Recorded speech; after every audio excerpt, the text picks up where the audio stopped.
Modern Horizons 2 has the distinction of being the most expensive Magic the Gathering set to ever be printed. Unfortunately, it's also distinct in another way. It has a massive, staggering problem with card quality issues, and this is leading to a number of people being very frustrated. Magic. I am a wizard! History. I'm an old wizard! The Magic Historian. My bones hurt. Greetings, owners of fine luxury cardboard rectangles. My friends, I hope the day finds you well. We are here today to discuss a frustrating topic. Honestly, I'm holding myself back. My initial gut reaction is to just rant and rave about the scenario because I find it to be absolutely unacceptable, but because I found that the message gets across better when I remain calmer, that's the way we're going to do this video. I will admit that I've had to make multiple attempts at recording it because I had started to get kind of ranty. So I'm going to keep it calm and stick to the facts of what's going on. All right. So here's what's going down. Modern Horizons 2 is the most expensive set that has ever been printed for Magic the Gathering. At release, Wizards of the Coast wanted the most for this product, right? But the problem is they didn't put in the duty of care to make sure this product was up to quality standards. And part of the reason this scenario is so frustrating is it's a combination of there's no real excuse for it. And we've been through this a lot in recent times. If you go back in Magic's history, misprints were few and far between. Wizards actually had really good quality control for a large portion of the history of Magic the Gathering. And I know this because I've been dealing with Magic since 1994. And millions of Magic cards have passed through my hands. I was responsible for dealing with tons and tons and tons of Magic cards. And back in the day when you found a misprint, you're like, whoa, wow, look at that. It really, really stood out. You're just like, wow, that's different. And you tended not to get terribly angry about it because there weren't a ton of these misprints. Now, at the very, very, very, very, very, very beginning of Magic, yes, there were a number of misprints, but the game was brand new. They were literally figuring out how to even just print the thing, and I give them a little bit of slack there. It's like, okay, you know what, I understand.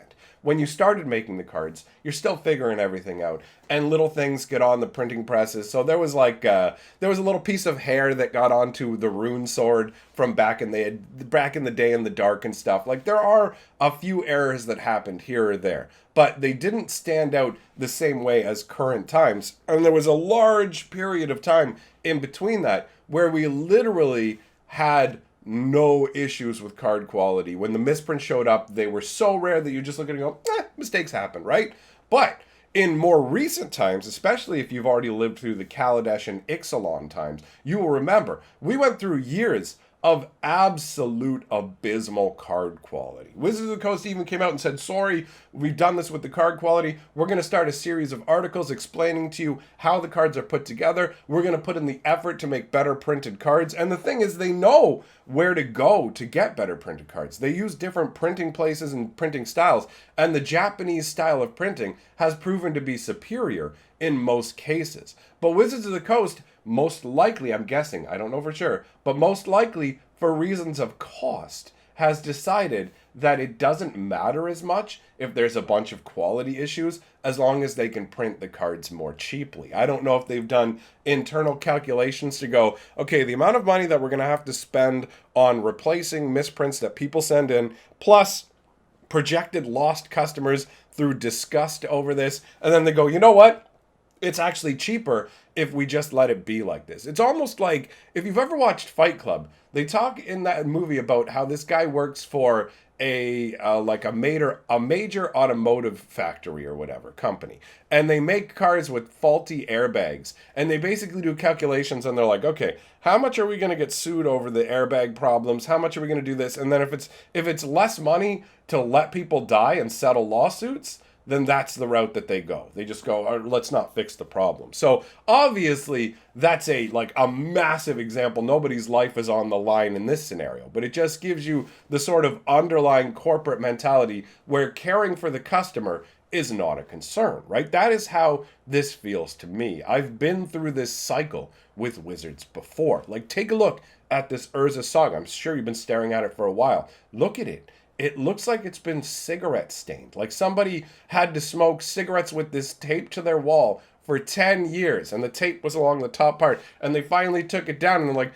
check it out. I call it the tobacco fade. And you may not know what that means, but if you know what faded cards are in terms of like the bleaching and things like that, maybe. Anyways, let's not get caught up in that. So, this type of misprint is like brand new to me.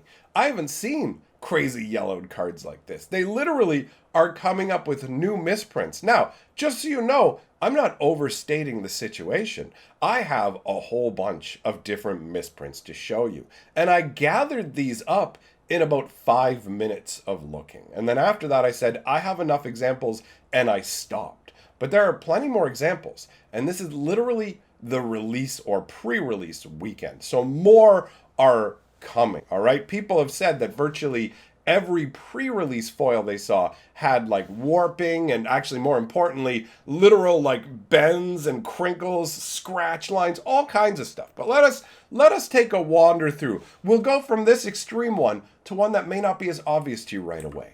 And that is the misprint that is actually running across both of these cards. The Resurgent Believe and Persist. Take a look down at the bottom of the card. It looks like somebody took silver paint and painted along the bottom of the card. And you can see that the misprint persists from one card to another. I referenced one of the cards in the artwork. Yay! All right.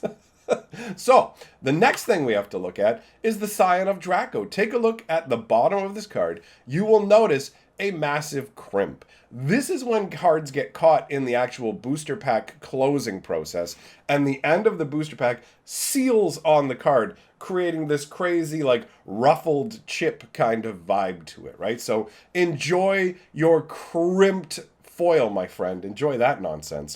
What's next?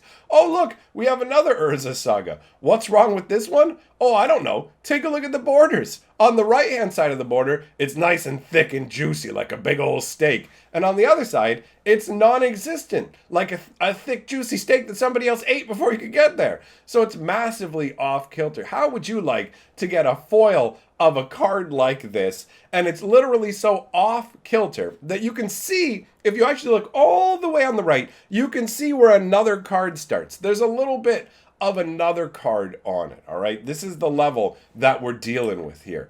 And the party continues. Oh, look, it's another insanely yellowed rare. These are the ones that are most vivid to me, and they are peppered throughout the cards that we have to look at.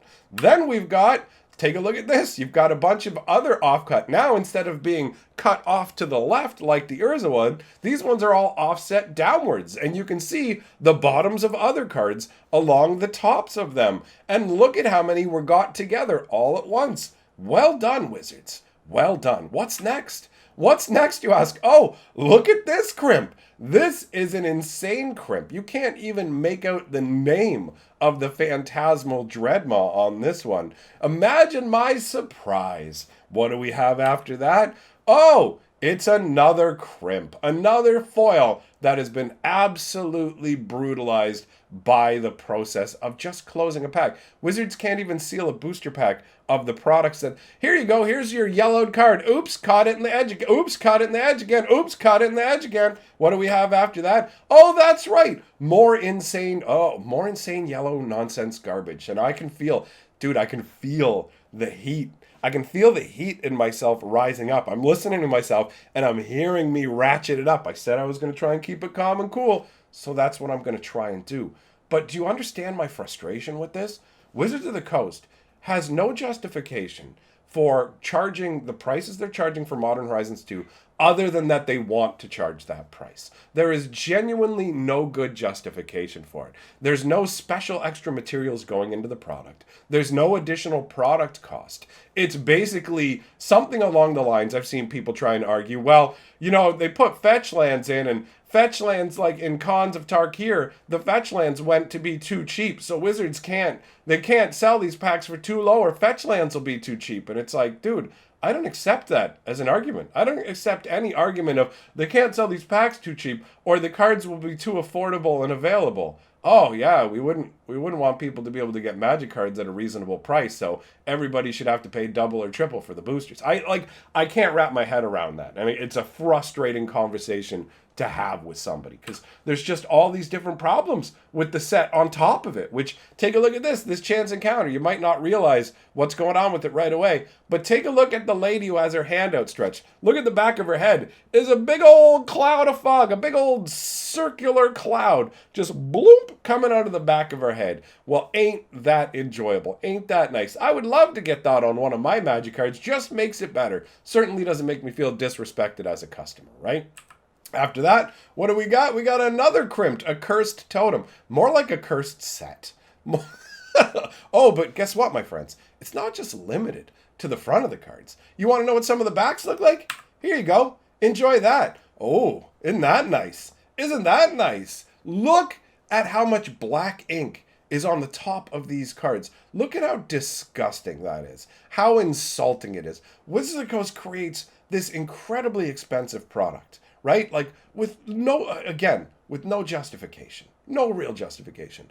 And this is what you get when you buy it. You have to pay an extra premium price for cards where they didn't even bother to make sure the quality was half decent. It is absolutely maddening. And it's not even just limited to the genuine magic cards themselves. Do you want some tokens to go with it? Oh, look at what happened to this guy. Well, sure, it's just a token. You may say, whatever, it's a token. Who cares? It's worthless. I mean, I can understand that mentality. But that's not what it's about. The value of the cards are completely independent from the fact that Wizards of the Coast is not showing the proper respect for its customers. It's viewing us essentially as endless wallets, like a wallet you can just open up and take as much money as you want out of it. They decided, we're going to increase the price on this product, but there will be no commensurate increase in quality checks or anything like that. They don't have any pride in their work. And it really does come across as just ultimately frustrating. You know, I'm trying not to rage and rant. You know, let's take a look at some more. Here you go. This is another person's enjoyable experience of getting multiple of these awful, ugly yellow cards. And you can see it's not just limited to things like the rare sheets, right? Because they're not all printed on the same sheets. They have different sheets that they print. And so this issue is persisting across multiple print sheets. The only way for you to get this amount of errors is to not catch and fix the errors right away, right? I'm not saying that you should have a set with absolutely zero misprints. It's impossible. That's never going to happen, right? But they should be incredibly rare. I shouldn't be able to go and gather up crazy amounts of these pictures in 5 minutes. This should not be the world that we're living in. It's absolutely insulting. This is a misty rainforest that has that same yellowed effect. There you go. Look at that. The big money cards, they get no escape from it anyways. Wizards of the Coast uses cards like this to justify why the prices are what they're supposed to be. They don't even outright say it. They just kind of let people go, oh yeah, you know what, that's what it's about. That's why. This is the argument that people make for the set needing to be more expensive. But there's no care taken to make sure that these more important cards are actually treated better. Like, here you go, we got better quality ones. And there's just, whoop, take it down, calm down. All right, then we've got this Territorial Kevu. All right, what's wrong with this guy? Take a look at the corners. Top left, bottom left. Both squared corners, and in the bottom left corner, you can actually see the alignment dot. On print sheets, they have these in the corners in every corner of the cards. These dots exist so that they can basically be cut properly. So not only is it out of alignment, but it's got square corners as well. This stuff extends to virtually every aspect of the card. Look at this squirrel mob. It looks like somebody took their thumb and took whiteout and just went blimp across it. And then the text itself as well in the actual text box is all faded and janked and broken up. It's absolutely maddening. It's madness, you know. And here you go. Here's another token that's absolutely just ruined. Just ruined. Yeah, who cares? Who cares that you had to pay double, triple the price for the packs? Whatever, man. Suck it up. Wizards of the Coast wants their money. And so this is what you get. This is an Urza saga. This is the saga of what Modern Horizons 2 is. And for me, it's incredibly aggravating. So I'm going to cut it off now because otherwise I can feel myself. I'm ready to move into just like full on ranting and swearing territory. So in the efforts of serving the video's purpose, I'm going to stop here. Thanks for coming by, my friends. Big shout out to all my patrons, and I will see you all for the next and happier video.